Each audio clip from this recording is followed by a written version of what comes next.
Bom dia, obrigado pela presença. Também o secretário de Comunicação Social está conosco. Caio, um abraço, obrigado pela presença. Bom dia, governador, seja bem-vindo. Bom dia, Osiris, Sérgio, Macalossi, Bom dia, governador. os ouvintes todos aqui. É um prazer poder conversar, Fazia né? tempo que não vim aqui, né, governador? Pois é, fazia tempo que não vim aqui presencialmente, mas é sempre gratificante, especialmente no final do ano, que a gente está fazendo avaliações, está fazendo, naturalmente, assim, uma retrospectiva e, ao mesmo tempo, lançando aí as bases do nosso projeto para 2025, né? Vamos dar uma recorrida de um ano. A gente passou por uma tragédia climática sem tamanho, aí, a maior do país, com certeza, né?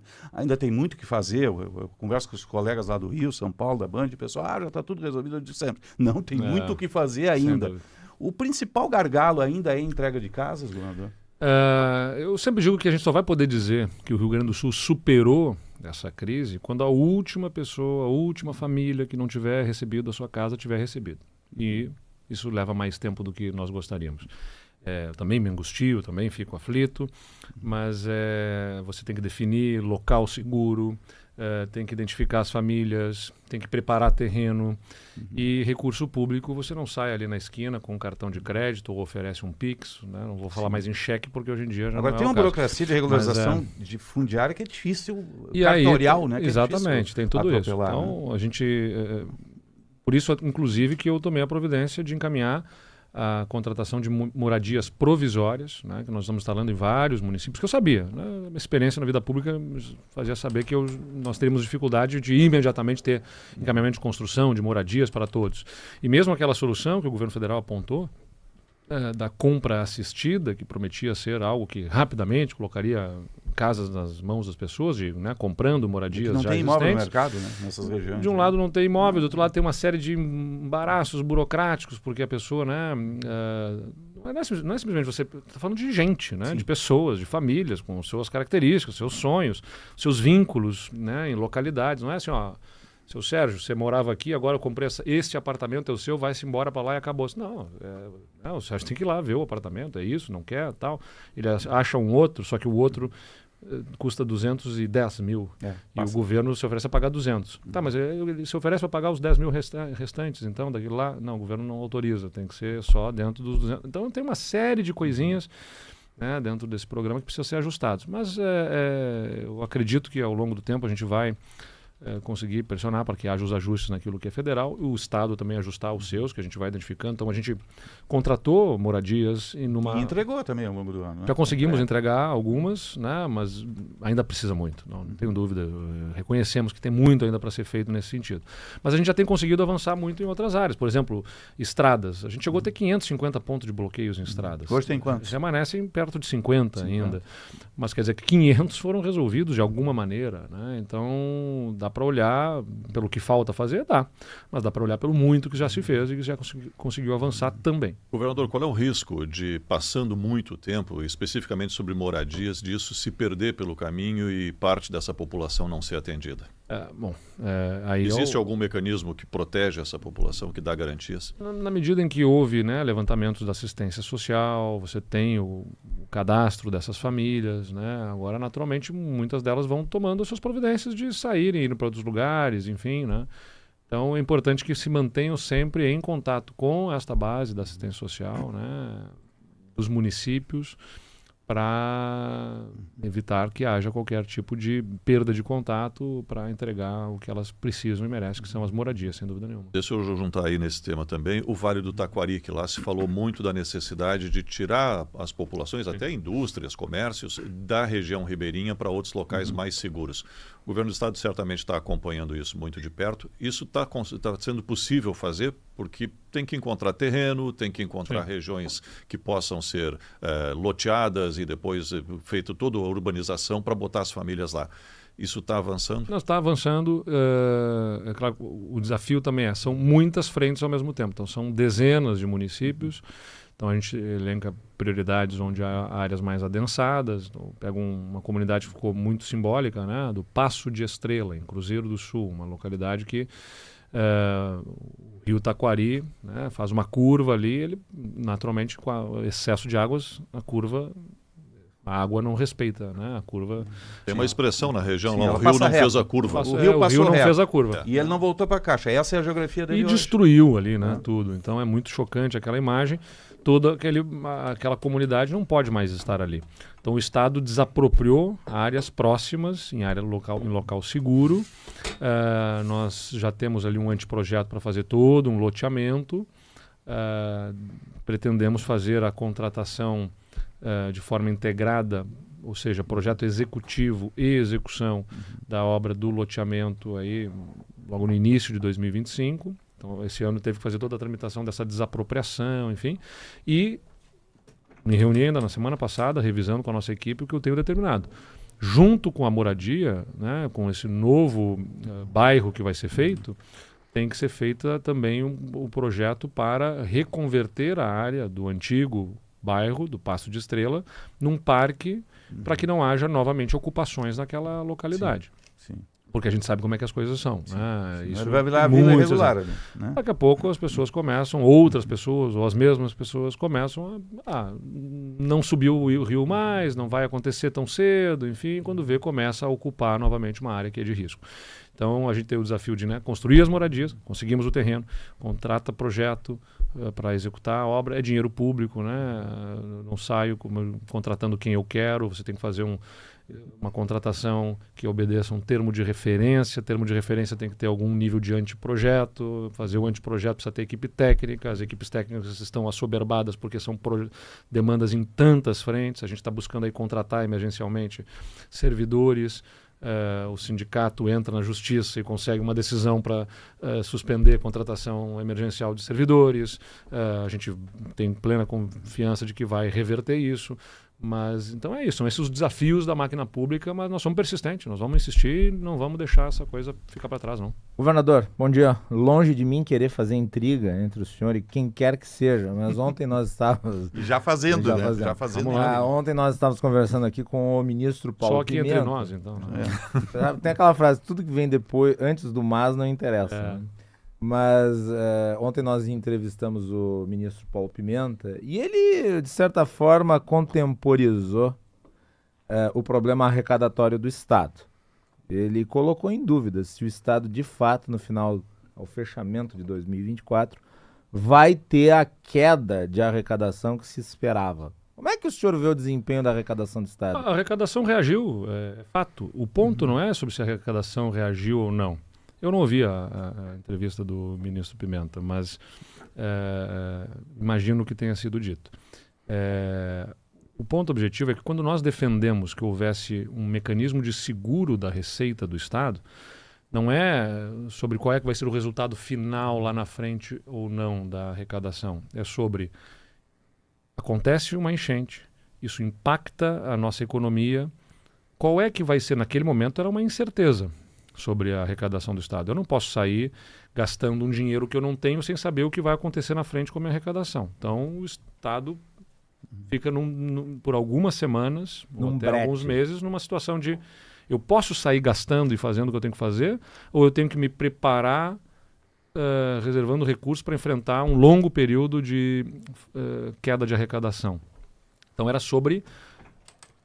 O que nós defendíamos ali é o governo federal criar um mecanismo que diga ao Estado o seguinte: faz o que tem que ser feito, que se a sua arrecadação persistir por longo período sem reagir, nós vamos cobrir. Então não se preocupe aqui. Inclusive, no mecanismo que nós defendíamos era, se no final desse processo se apurou que a Receita reagiu, o Estado compensa isso à União. Nós nunca defendemos que o Estado ganhasse um dinheiro acima do que seria a sua arrecadação. Era simplesmente garantir, olha, a arrecadação do Estado foi essa, no ano passado, ele vai ter assegurado esse mesmo nível de arrecadação, que daria uma certeza ao Estado para, em nenhum momento, puxar o freio de mão. Porque a União, né, o ministro fala do ponto de vista da União, a União emite título. O governo federal está deficitário há muito tempo, né, mas ele emite título e tal, está aí num problema com as contas semana públicas. Tinha gente que não queria comprar o título. Pois é, exatamente, está um problema em relação a isso. Mas ele tem ferramentas que geram outros problemas, que geram inflação, né, que pressionam os juros, que depois gera recessão, né, enfim, mas tem uma série de pontos. Mas o governo federal tem instrumentos, o governo do Estado não tem. Então, se a minha arrecadação despenca, eu não tenho onde buscar recurso. Então eu preciso buscar nas minhas reservas. As minhas reservas significam eu segurar gasto para poder ir, de alguma forma, compensando perda de arrecadação. Mas, enfim, acho que é uma etapa superada, mas eu insisto. Entendo que a União deveria estabelecer uma política, não para o Rio Grande do Sul simplesmente, mas para qualquer ente subnacional, que é quem entrar em alguma situação de calamidade, a União assegura um nível arrecadatório para que não haja qualquer tipo de receio em agir no nível local. E se houver uma reação da arrecadação, isso é compensado à União. Era isso que nós estávamos defendendo e eu continuo defendendo que isso aconteça. Não é porque a arrecadação reagiu que não era importante ter a participação da União. Nesse cenário aí da economia, o que o senhor projeta para 2025? Como é que a gente está encerrando o ano? Porque não vai ter essa avalanche de consumo, de reconstrução o tempo todo, né? A gente vai acalmar um pouco. E além disso, tem projeção de uma redução no crescimento econômico nacional, embora no Rio Grande do Sul as projeções sejam positivas acima de 3%. Bom, são muitos fatores envolvidos, mas e os especialistas, com quem recorro, ainda não conseguem apurar suficientemente o que desta reação do crescimento econômico do Estado e da arrecadação se relaciona, dá para dizer peremptoriamente, né, definitivamente, com a reconstrução, o que não é. Mas a projeção para 2025 no Estado é positiva, por vários fatores, do ponto de vista econômico, né, é mais abrangente. De um lado, as ações de reconstrução. De outro lado, uma expectativa positiva em relação à safra, né, por um comportamento do clima mais favorável. Você prevê uma super safra, né? Uma super safra. Ainda a ver quais serão os preços praticados, né, por conta dos fatores globais. Está inserido dentro de um contexto global da produção em outros lugares, como na própria China, consumo, nível de consumo, que vai definir os preços.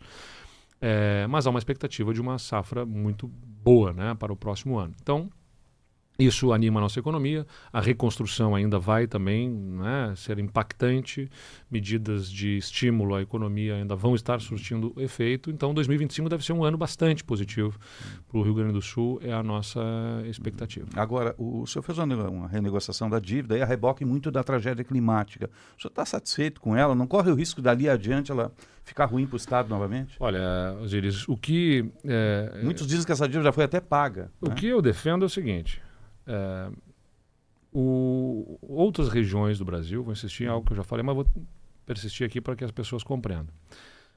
Acabamos de passar agora a discussão da reforma tributária também, né? Paralelamente à discussão do pagamento da dívida dos estados mais endividados, como é o Rio Grande do Sul, Minas Gerais, Rio de Janeiro, São Paulo também, que paga a dívida em condições normais, mas ocupa muito espaço, 20 bilhões de reais no orçamento de São Paulo por ano.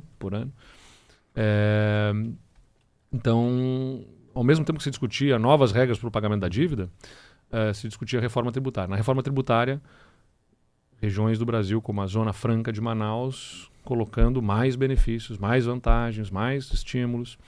Então, existe fundo constitucional que turbina subsídios para empréstimos em outras regiões, Nordeste, Norte e Centro-Oeste especialmente. Existe isenção de IPI, o Imposto de Produtos Industrializados, para instalar fábricas de automóveis, por exemplo, no Nordeste, no Norte e no Centro-Oeste. Existe Zona Franca de Manaus.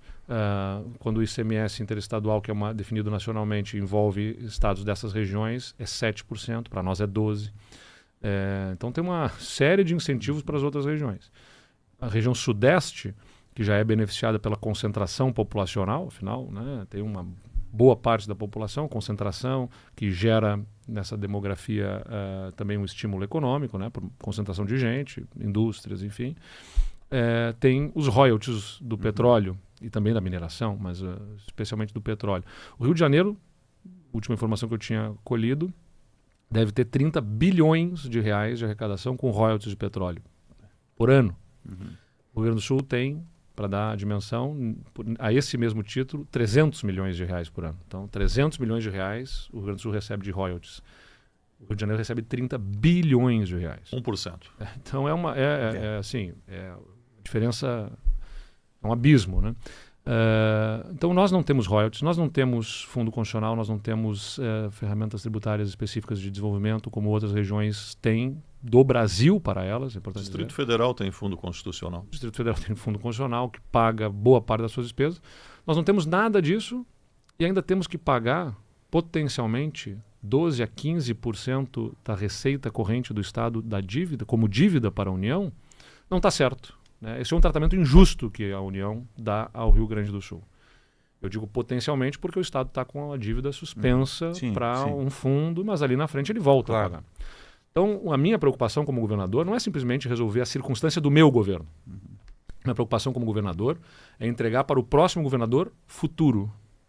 Né? Porque o Estado que eu assumi, isso não é culpa do governador que me antecedeu, acho que o governador Sartori começou uma discussão muito importante para o Estado de dívida, de reformas, de privatizações que precisavam ser feitas, mas o Estado que eu assumi lá atrás ainda era um Estado em que o passado nos consumia.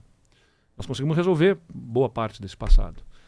Mas não apenas para viver circunstancialmente, ou seja, eu vivo nos meus anos de governo um momento bom e depois de novo ali na frente se lança no abismo. Não, a minha preocupação é entregar para o próximo governador a possibilidade de olhar para o futuro. E como é que se olha para o futuro? Resolvendo 3 pilares dos desafios estruturantes do Estado. De um lado, o gasto da Previdência do Estado. Nós fizemos uma reforma profunda que reduziu bastante já no curto prazo e que aponta um horizonte de redução desse déficit previdenciário do Estado. O outro é o da dívida com a União. Nós agora temos uma perspectiva de reduzir de IPCA mais 4% os juros para IPCA mais 1%. Isso vai mudar completamente quanto que o orçamento do Estado é consumido. Mas não é ainda algo para ficar feliz como se a União, poxa vida, agora ficou uma maravilha. Não, ainda é duro e ainda é injusto. Ainda é injusto o que faz o Rio Grande do Sul. E só para terminar o terceiro ponto, o estoque de precatórios que o Estado tem e que nós temos um plano de pagamento com financiamentos que devem zerar o estoque de precatórios até 2029. Governador, o senhor falou sobre os instrumentos da União. E eu quero que o senhor fale um pouco para nós, já que o senhor é o principal líder político do PSDB hoje no Brasil e alguém que tem pretensão até de disputar a presidência da República em 2026, qual é a avaliação que o senhor faz dessa crise de credibilidade pela qual passa o governo federal, com o dólar entrando em parafuso, e o que o senhor acha, na sua leitura política, que está faltando fazer? Ontem, de certa forma, o dólar foi estancado e agora está em queda. 6,5 agora. Muito por conta das falas do Roberto Campos Neto e do Gabriel Gallipo. Eu até disse, são os 2 adultos na sala dos irresponsáveis. Estão alinhadíssimos. Estão bem alinhados, aliás, se trataram como amigos. Isso é muito positivo, uma transição tranquila no Banco Central. Eu queria a sua visão a respeito. Afinal de contas, a responsabilidade fiscal nasce no governo de Fernando Henrique Cardoso. Sim. O que é necessário para resgatá-la, na sua avaliação? Bom, ter um Banco Central que sinaliza de forma madura, né, essa transição e uma compreensão do seu papel é muito importante, mas é importante lembrar que ele defende a moeda. Ele não define o rumo da política econômica do país. Ele defende a moeda e o poder de compra dessa moeda. E o que acontece, né, o que está acontecendo? O déficit nas contas públicas e a clara demonstração de que não há apetite no governo para fazer o ajuste das contas gera incerteza, insegurança e até já vai ultrapassando o nível da incerteza, vai passando por um nível de certeza de desastre, vamos dizer, né? De incapacidade de pagamento dos compromissos por parte do governo. É isso que está acontecendo. Antes havia uma dúvida. Todo mundo sabe que o Partido dos Trabalhadores não é muito simpático a equilíbrio, não é assim, não tem uma preocupação tão grande com o equilíbrio das contas, gasta mais, enfim. Mas havia uma dúvida. Vamos ver. Haddad dava sinais, acho que sinceros, né, desejo de equilíbrio, mas com uma fórmula que já incomoda muitos, que é mais do lado da receita do que cortando despesas. Mas tudo bem, vai buscar caminhos ali para garantir o equilíbrio. E começa a demonstrar dificuldades de atingir esse equilíbrio. Mais do que isso, as críticas que o próprio presidente Lula tem feito ao mercado, né, como se houvesse uma conspiração. Assim, Você acha que o governo gerou para a crise? Sem dúvida. Sem dúvida.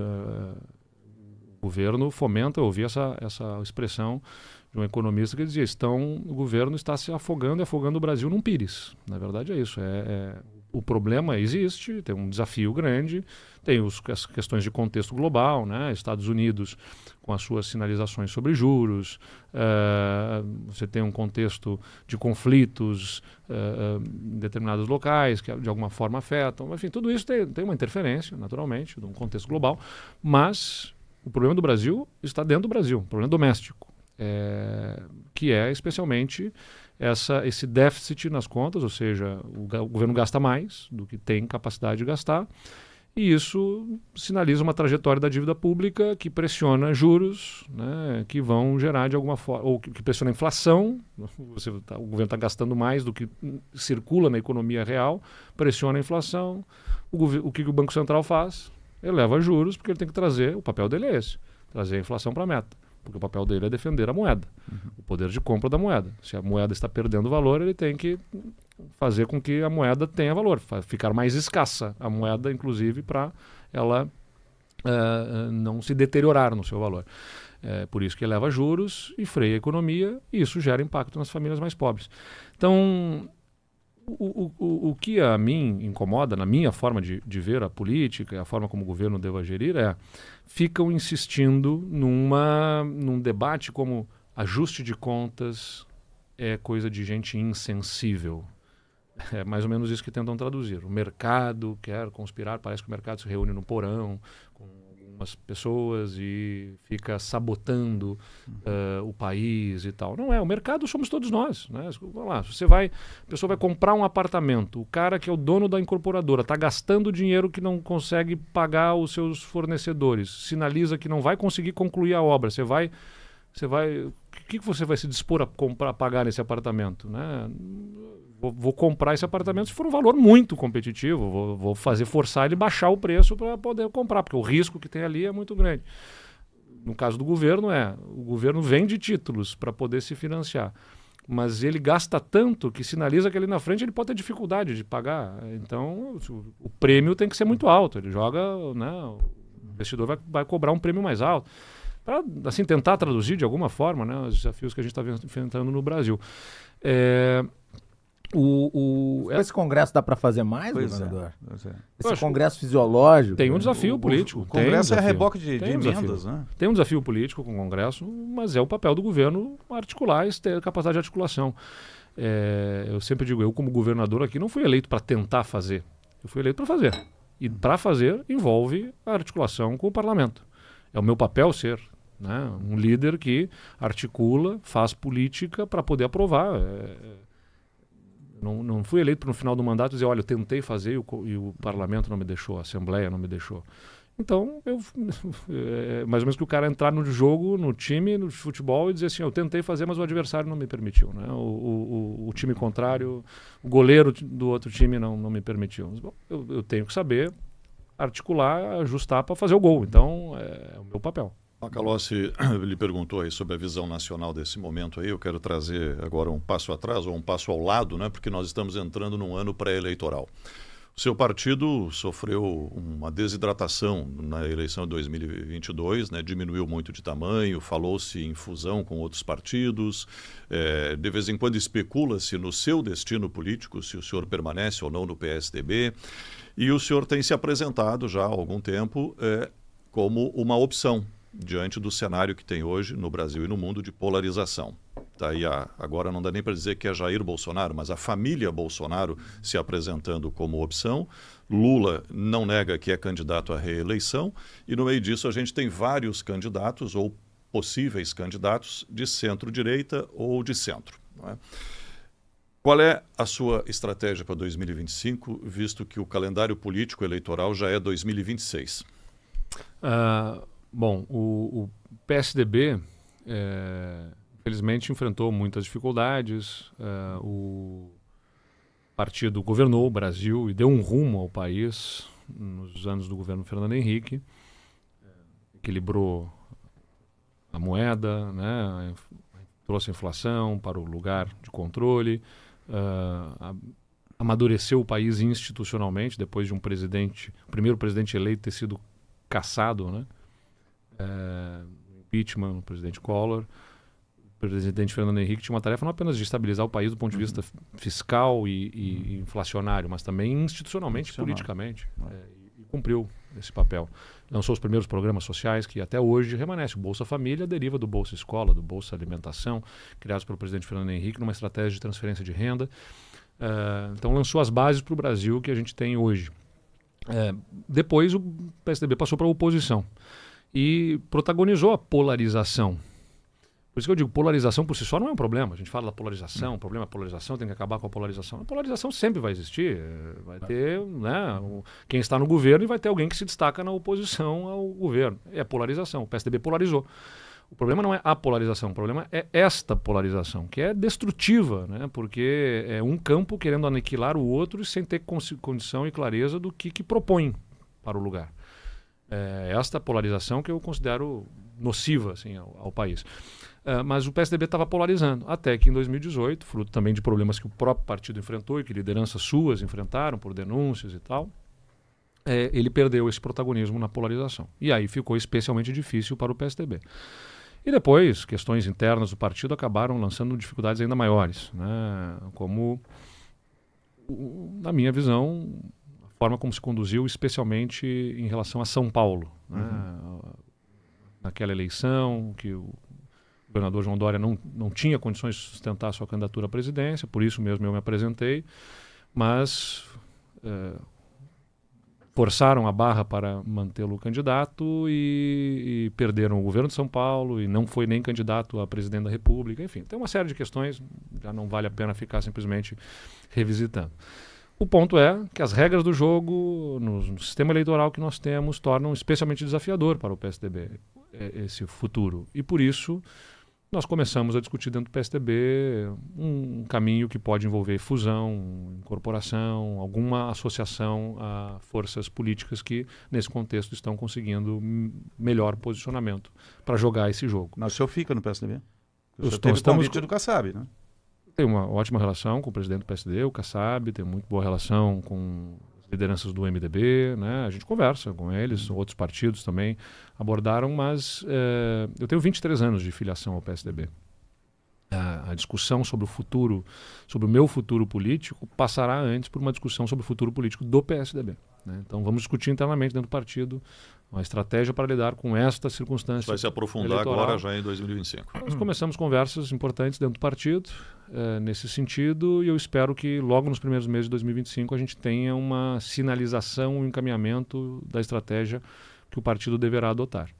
E eu só tomarei decisão sobre o meu futuro individualmente depois que a gente conseguir passar essa discussão do partido. Porque, como eu disse, é um partido que, com todos os problemas que tem, com todas as dificuldades que tenha, deu uma contribuição, tem uma história. Eu sei que o presidente Fernando Henrique está aposentado e já nonagenário.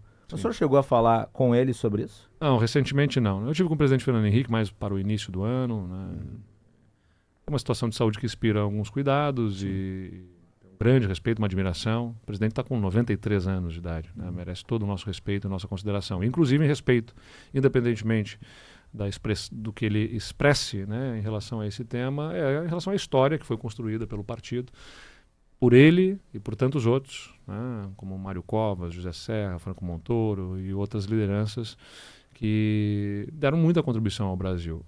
E eu acho que o desafio é esse, não é sobre ter apenas uma agremiação partidária, é sobre ter um propósito. Né?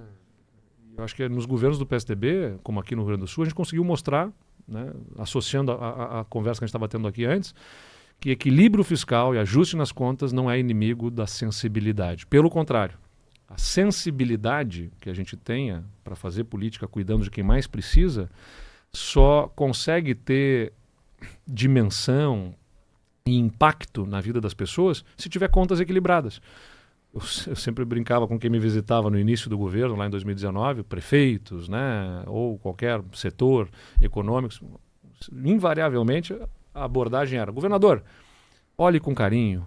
Governador, seja sensível a essa pauta. Eu digo, não me falta sensibilidade, não me falta carinho, me falta dinheiro. Né? Se eu tiver recurso, eu consigo atender vocês, eu preciso trabalhar para ter dinheiro. E aí eu consigo transformar a minha sensibilidade e o meu carinho numa ação efetiva. Então, o ajuste das contas é o que torna a sensibilidade mais efetiva. E com sensibilidade e recurso, a gente passou a ter as políticas sociais mais impactantes que o Estado do Rio Grande do Sul já teve na sua história recente. Tem um programa para manter jovem na sala de aula, que é o Todo Jovem na Escola. Construção de moradias, o Estado não construía moradia com os seus recursos, está construindo casa com seus recursos. Um programa para devolver imposto para famílias de baixa renda. Quando teve enchente, o Estado foi lá e colocou R$ 2.500 no cartão cidadão das famílias. Então, a sensibilidade se expressa materialmente quando a gente tem recurso. E por isso tudo, o Rio Grande do Sul é pela primeira vez, pelo menos em 15 anos, que eu consegui ver os dados, em 15 anos, pela primeira vez é o Estado brasileiro com menor percentual da população na extrema pobreza. Nós nunca fomos. Que maior reduziu. Pelo menos nos últimos 15 anos. Né? Ou seja, a gente tem 1,8% ou 1,3% da população na extrema pobreza. É o estado que tem menor número de famílias e de pessoas na extrema pobreza. Ele era, na verdade, um dos que menos tinham. Na terceira posição, na quarta posição, chegou à segunda posição em algum momento, mas primeiro lugar nós não éramos. Os nossos programas sociais estão impactando na vida das pessoas. Mas só tem programa social porque a gente cuidou das contas. Então esse debate que estão fazendo nacionalmente sobre ou cuida das contas ou cuida das pessoas é uma mentira. Ou, no mínimo, um equívoco absurdo. Né? Porque eu acredito na sensibilidade do presidente Lula. Eu não desconfio que ele tenha genuinamente a vontade de cuidar das pessoas. Só que é equivocado no caminho. Debate, né? Porque acha que se cortar, se ajustar, se enxugar o orçamento, se cortar a despesa, ele vai deixar de cuidar das pessoas. Mas ele não vai conseguir cuidar das pessoas se não tiver dinheiro. Esse é o ponto. Tá certo. Governador Eduardo Leite, permanece o Natal em Porto Alegre ou em Pelotas? Vou passar na Serra Gaúcha o Natal com a minha família, mas trabalhando. Assim. Os cachorros vão junto, né? Porque senão, imagina. Eu sou cachorreiro.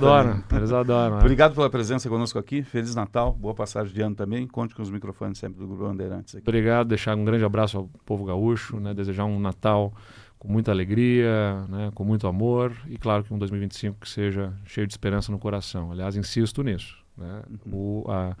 2024 foi difícil, mas o que fica de 2024 não é a dificuldade, mas a nossa capacidade de superar as dificuldades. Então, vamos entrar em 2025 com muita confiança, com muita esperança no coração. Obrigado, governador. Obrigado. Seguida 10 horas, você está ligado no Jornal Gente. Informação, análise e projeção dos fatos. Pioneirismo e inovação. Microfone sempre aberto para sua participação. Rádio Bandeirantes. Vai de carro de busão, vai curtir a estação, vai pra praia, vai pro mar, vai pro sol aproveitar, vai curtir.